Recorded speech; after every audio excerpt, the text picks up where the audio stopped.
Hello, we're back. This video is going to focus on Swedish Petrissage strokes. Petrissage is a little different than effleurage because effleurage is more of a gliding stroke. Petrissage is more of a kneading stroke, like when you're baking bread or when you're making pizza dough. It's that kneading motion that helps bring blood to the surface. Okay, so it's best to demonstrate this on the prone side, so I ask my volunteer to please be prone. Again, I'm going to drape. Okay. And I'm going to just leave him tucked here. I don't need the arms at the moment. Okay. Now again, you just saw me go over the body to tuck. Don't do that. Only I could do that because I'm tall. But don't do that. Walk around and do it on the other side. So let's assume that I've already done all my effleurage strokes. I've done my gliding, my tree stroke, my horizontal, my knuckle to palm, my shingles, and my stripping. Okay, I've sort of allowed that lotion to absorb. If it's oil, it'll be a little bit harder to do some of these petrissage, but I should be able to snap my fingers doing petrissage, because the point of petrissage is to bring blood to an area. So let's say I have my gliding stroke, right? And he's kind of dried out now, so I do want to put a little bit on there for him.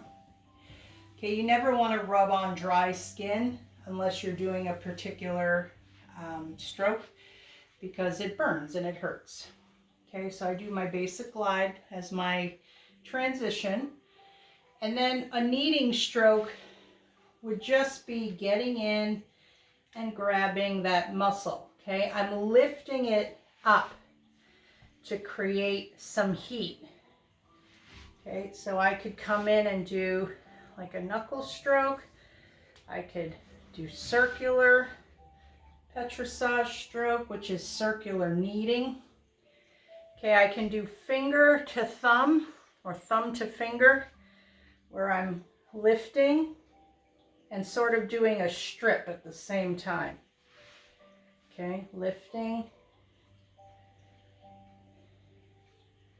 lifting. Okay, that's finger to thumb. Compression, I'm just putting pressure there. Okay, you can also use your forearm for any of these strokes. Okay, if I want to do a basic glide with my forearm, you can use the flat side or you can use the bone side.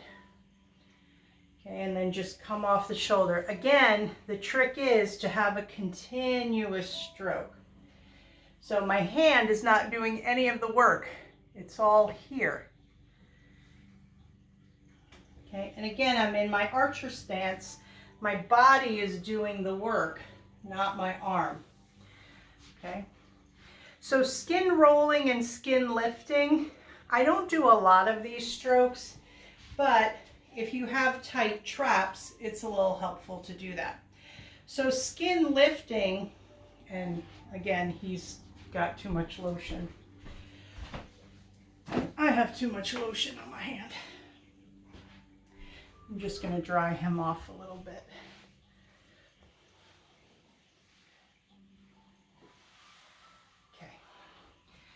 So skin lifting, we're literally grabbing the skin and just lifting.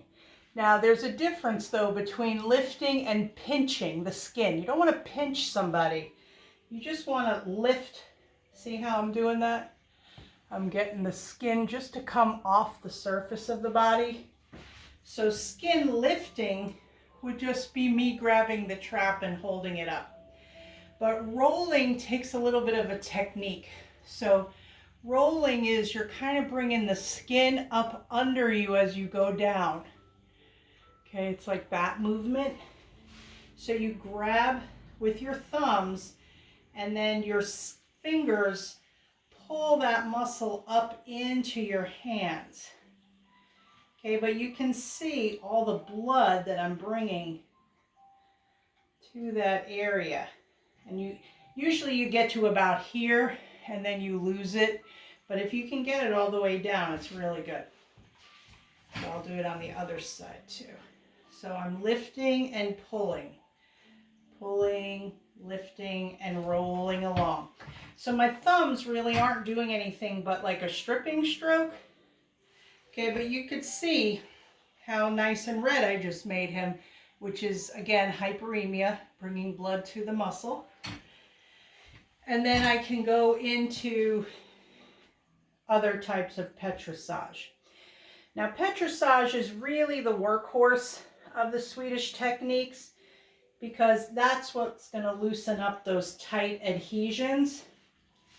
Okay, again, effleurage is a nice warming stroke, but really that petrissage is what's going to really get that blood flowing. Okay, and I know you guys don't know your muscles for the most part yet, but you will. We'll go over them in class. And then you want to go back to your gliding stroke. Okay, anytime you do petrissage, you want to smooth it out. Go back to the glide. Okay, so I could do skin rolling, right? Go back to a glide and then go into stripping. Okay, or then go into shingles. Or then go into finger and thumb. Okay, so petrissage and effleurage are pretty interchangeable.